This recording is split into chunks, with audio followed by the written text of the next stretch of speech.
Yes, I think it does, but particularly if they have a legitimate mandate to do so. And interestingly, since I wrote my piece about a week ago about central banks and climate change, the government here, and I have to say I didn't know this in advance, have said that they're going to alter the Bank of England's mandate to make it take account of sustainable growth. And that's sort of code for saying, are we able to look at ourselves in the eye and say we are going to grow in a way that is compatible with our climate change objectives? And the Bank of England should take that into account in what it does in bond buying and in its financial stability and monetary stability policies. So what I was arguing is, yes, a good idea for central banks to get involved in this, but there's a risk if they're doing so off their own bat, if you like, without any accountability mechanism and without any democratic mandate to do so. The government here have decided to change that and give them a mandate. And I think that's absolutely excellent. What are the different avenues by which central banks can actually influence climate change? And what do you think are the most advantageous paths for them to pursue? The first thing is in their own bond purchasing, where they might decide that they will not buy bonds of high emitting companies. And they could do so on the grounds that they are more risky, that those companies may find that their assets are not worth quite what they thought they were going to be worth. Oil companies might be an example. If they can't take the oil out of the ground and burn it because climate restrictions prevent that in the future, they may be less asset rich. So that's one route. A second route is through the banking system, where what central banks are beginning to do is to ask banks themselves to model their risk of losing money as a result of climate change affecting the viability of the companies to which they lend. And at the end of that analysis could be the view that banks should have higher capital requirements, higher reserves against riskier lending when you look at that lending through the lens of climate change. And a third route could possibly be on monetary policy. I think the arguments there are less tight, but it could be that some dimensions of climate policy could affect inflation, which could affect the way in which they think about inflation in the future.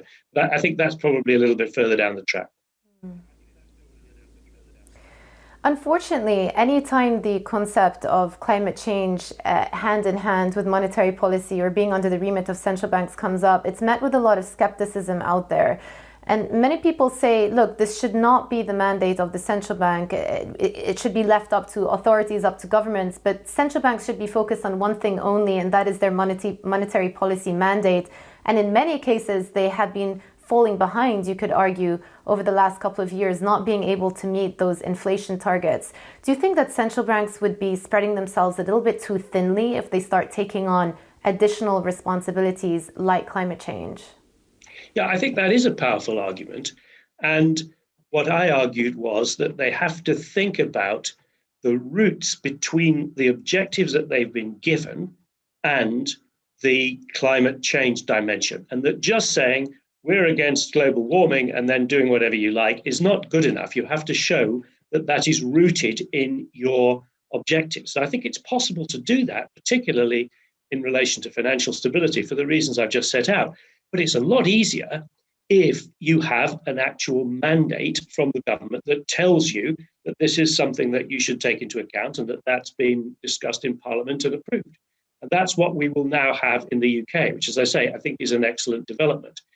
They haven't done that yet in the US, and they haven't done that yet as far as the ECB is concerned. So the ECB is forced to try to establish a link of logic between the objectives which it does have and helping with the climate transition.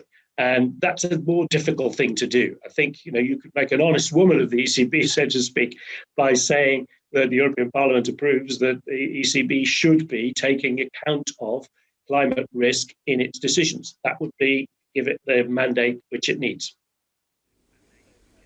Well, I mean, in the UK, I was surprised in the budget to hear Rishi Sunak say that. It did come as a bit of a surprise, I think, to the investment community. But to your point, it seems like Central banks are going at their own speed here. It's very clear cut in the case of Bank of England now. There will be a defined mandate. ECB are pursuing, they're looking into it. Fed seem a little bit more reluctant. Does it matter that each central bank in the world seems to be addressing this differently? Should there be more homogeneity in the approach? Well, I think in a perfect world that's true.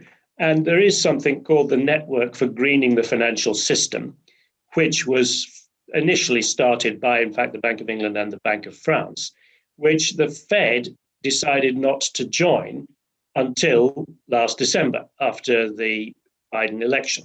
And the Fed have now decided to join the network, and the network is working on methodologies which all central banks can adopt, thinking about how you require banks to disclose their climate risks, which is the first step, at least understanding what your risks are.